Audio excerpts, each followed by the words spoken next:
proses pengidentifikasian, pencatatan, pengelompokan, pelaporan keuangan bagi pihak yang berkepentingan guna dalam hal pengambilan keputusan. Selanjutnya yaitu landasan hukum penyusunan laporan keuangan lembaga pendidikan.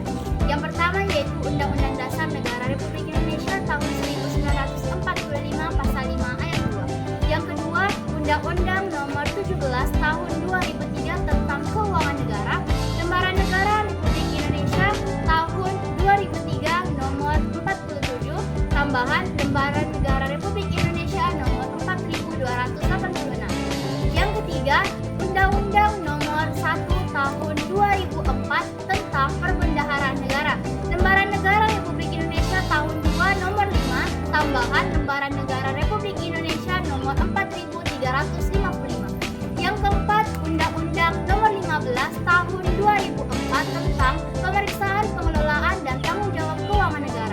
Yang kelima, Undang-Undang Nomor 33 Tahun 2004 tentang Perimbangan Keuangan antara pemerintahan pusat dan daerah. Selanjutnya, Undang-Undang Nomor 23 Tahun 2014 tentang Pemerintahan Daerah. Selanjutnya, Peraturan Pemerintah Nomor 56 Tahun 2005 tentang Sistem Informasi Keuangan Daerah. Selanjutnya, Peraturan Pemerintah Nomor 58 Tahun 2005 tentang Pengelolaan Keuangan Daerah.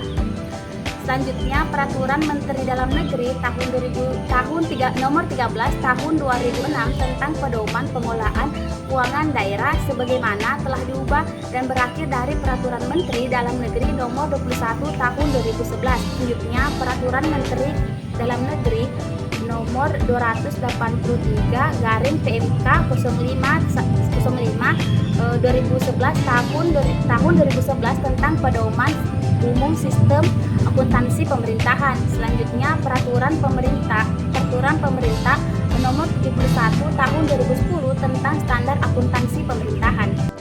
Adapun tujuan penyusunan laporan keuangan menurut Kasmir 2018 yang pertama yaitu memberikan informasi tentang jenis dan juga aktiva atau harta yang dimiliki perusahaan pada saat ini. Yang kedua, memberikan informasi tentang jenis dan jumlah kewajiban dan modal yang dimiliki perusahaan pada saat ini. Yang ketiga, memberikan informasi tentang jenis dan jumlah pendapatan yang diperoleh perusahaan pada periode tertentu.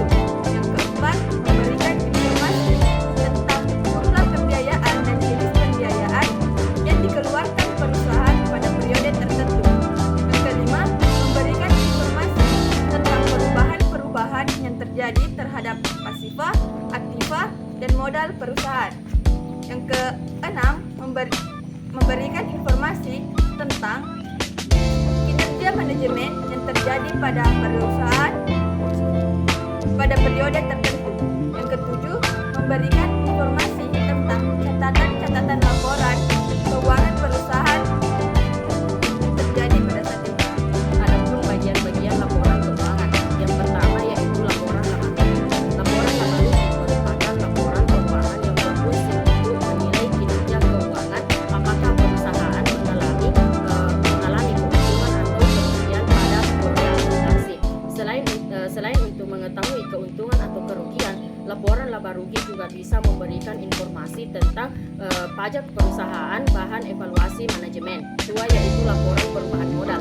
Laporan perubahan modal adalah laporan yang menggambarkan perubahan baik berupa peningkatan maupun penurunan aktiva bersih selama satu periode. Pada saat pendirian perusahaan sebagai pemilik perusahaan menyetorkan modalnya. Selanjutnya, laporan perubahan keuangan.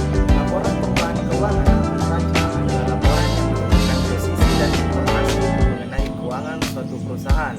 Dalam laporan neraca ini terdapat informasi mengenai aset, kewajiban, serta modal perusahaan secara lengkap dan terperinci. Yang keempat yaitu laporan arus kas. Laporan arus kas adalah laporan yang memberikan informasi mengenai arus kas perusahaan yang masuk dan keluar. Selain itu, laporan arus kas juga dijadikan sebagai indikator untuk mendeteksi aliran kas dalam periode yang akan datang. Yang terakhir yaitu catatan atas laporan keuangan. Catatan atas laporan keuangan adalah bagian dari laporan